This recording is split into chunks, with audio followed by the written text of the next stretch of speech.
Okay, now that we know how to graph a single equation, in this lesson we're going to take a look at what is known as solving systems by graphing. First off, what is a system? Well, two or more linear equations are known as a system of equations.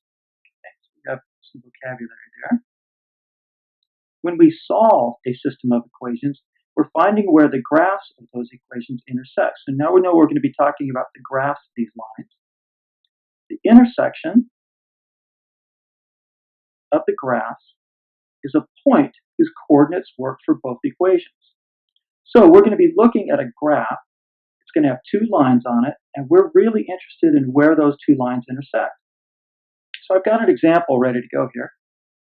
Solve by graphing y equals 2x minus 3 and y equals x minus 1. Now you can also see I've got this bracket here in front. This indicates it's a system of equations. Sometimes you'll see it and sometimes you won't, but I wanted to make sure you knew what it was. Well, first, these equations are in slope-intercept form. So I'm going to use the slope and the intercept to graph them onto this graph. So let's look at the first one. The first equation is y equals 2x minus 3. So if I put slope-intercept right below it, y equals mx plus b, I can see that this line will have a slope of 2 and it'll cross the y-axis at negative 3. I'm going to go ahead and plot that. Here's negative 3, that's my intercept, and it has a slope of 2, which can be rewritten as 2 over 1. So it rises 2 and runs 1. So up 2 over 1, up 2 over 1, up 2 over 1, up 2 over 1. We repeat that long enough to get a good straight line. Take your straight edge and connect the dots. All right, so what we have here, this is the graph of y equals 2x minus 3. Now let's do the same thing for the second equation. We have y equals x minus 1. Below that I'll write y equals mx plus b. Now, the slope isn't as easy to find because it's not really written there. But if you remember, there's always a 1 in front of a variable.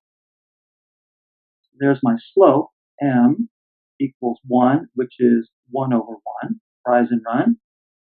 And my intercept is negative 1.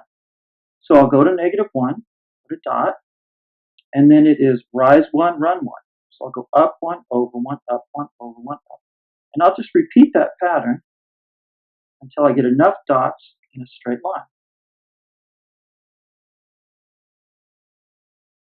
And there's the line for y equals x minus 1. What I'm really interested in is where do those two lines intersect? And you can see they intersect right there. And the coordinates of that point are 2 on the x-axis, and 1 on the y-axis. So I would say that the solution to this system of equations, solution is 2, 1.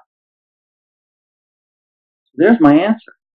Now, one thing I want to point out is back up here in the introductory paragraph, it said the intersection of the graph is a point whose coordinates work for both equations. Well, that's how we're going to check this. We've got both equations, y equals 2x minus 3 and y equals x minus 1. And to check that, I'm going to take the x and the y value that I calculated, plug it into both equations. So 1 equals 2 times 2 minus 3. 1 equals 4 minus 3. 1 equals 1. So you can see that that's a true situation. We'll do it over here. 1 equals 2 minus 1. And 1 equals 1. So that's a true situation too. So this is how we check it. We take the point, plug it into both equations, and make sure that they are true statements. And right here, in both of these steps, we are plugging in the point 2, 1. which is the solution. All right, good luck with that type of problem.